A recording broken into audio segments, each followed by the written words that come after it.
Hello बच्चों, आज हम पढ़ेंगे क्लास 10 के 6.1 प्रमेय। इसे आधारभूत समानुपातिकता प्रमेय कहते हैं। आजकल इसे थेल्स प्रमेय भी कहा जाता है। अच्छा, ये प्रमेय में है, यदि किसी त्रिभुज की एक भुजा के समांतर अन्य दो भुजाओं को भिन्न भिन्न बिंदुओं पर प्रतिच्छेद करने के लिए एक रेखा खींची जाए तो ये अन्य दो भुजाएं एक ही अनुपात में विभाजित हो जाती है। तो एक त्रिभुज हम बना लिए हैं ए बी सी। इसमें बी सी के समांतर एक रेखा खींचा गया जो ए बी को डी बिंदु पर प्रतिच्छेद करती है और ए सी को ई बिंदु पर प्रतिच्छेद करती है। अब हमें यहाँ पर क्या सिद्ध करना है? यही सिद्ध करना है कि a d by d b is equal to a e by e c. क्या सिद्ध करना है? A d by d b, this by this is equal to this by this. इसको हमको प्रूफ करना है। इसको प्रूफ करने के लिए पहले 9th क्लास में जो हम लोग पढ़े थे उसको हम लोग थोड़ा सा याद कर लेते हैं। ठीक है, 9th क्लास में हम लोग पढ़े थे एक ही समांतर रेखाओं के बीच दोनों त्रिभुज जो बनते हैं वो दोनों त्रिभुज का क्षेत्रफल बराबर होता है।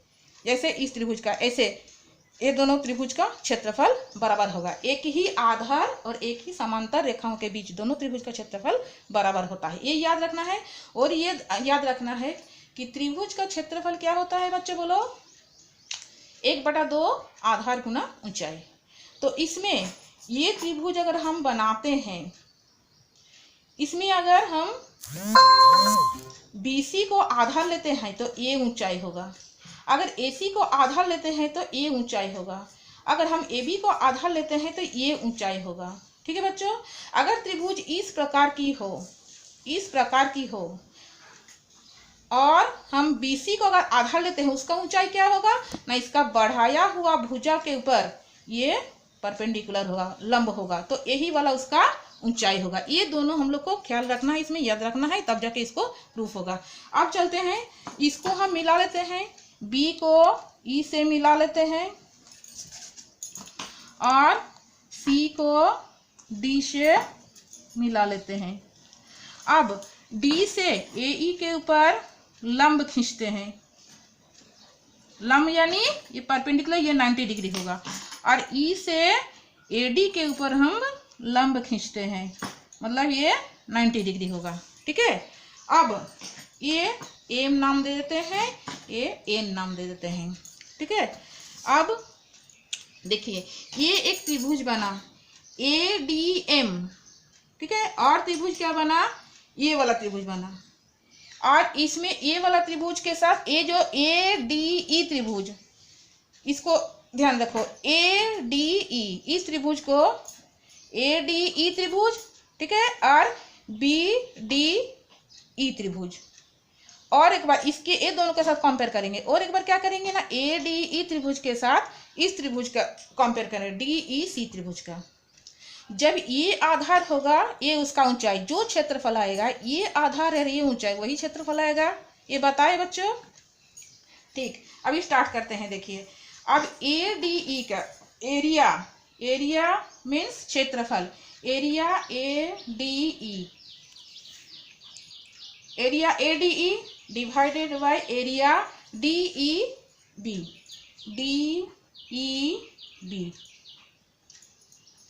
अब एरिया ADE का क्षेत्रफल हम अगर बोलेंगे कि half into AD into EN, सही है।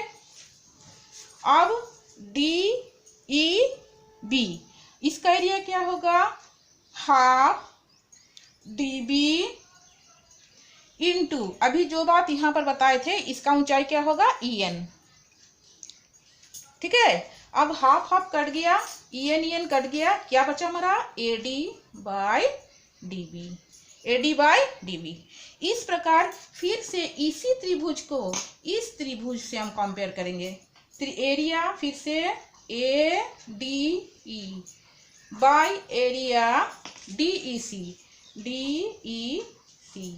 इसका ADE का फिर हाफ, अब क्या लेंगे? आधार AE आधार लेंगे, तब उसका ऊंचाई क्या हो जाएगा बच्चों? DM। फिर इसका एरिया क्या होगा, हाफ। अगर हम EC को आधार लेते हैं, EC को आधार लेते हैं तो ये बात याद करो, इसमें जो बताए थे हम, उसमें ये ऊंचाई होगा तो DM उसका ऊंचाई होगा। देन हाफ हाफ कट गया, DM कट गया, AE बाय EC। इसको नंबर 1 कर देते हैं, इसको नंबर 2। अब देखिए, जिसका लेफ्ट लेफ्ट इक्वल होता है इसका राइट राइट इक्वल होगा। लेफ्ट में इसका एरिया ADE है, ये भी एरिया ADE है, बट यहाँ पर है DEB और यहाँ पर है DEC। ये तो दोनों बराबर नहीं, इसको हमको बराबर दिखाना होगा। देन हाउ, कैसे दिखाएंगे ना, ये भी बताए थे 9 क्लास का पार्ट याद करो। 9.1 में तुम लोग जो सीखा था, इसमें एक ही ये और ये दोनों समांतर रेखाएं हैं, समांतर रेखा खींचा गया है BC के, तो ये दोनों समांतर रेखाओं के बीच दोनों त्रिभुज का क्षेत्रफल बराबर होगा, यानी एरिया DEB और एरिया DEC बराबर है। ठीक है, तो हम 1 और 2 से क्या बोल सकते हैं ना, AD by DB is equal to AE by EC। Proof, जो प्रूफ करना था। ठीक है बच्चों, थैंक यू।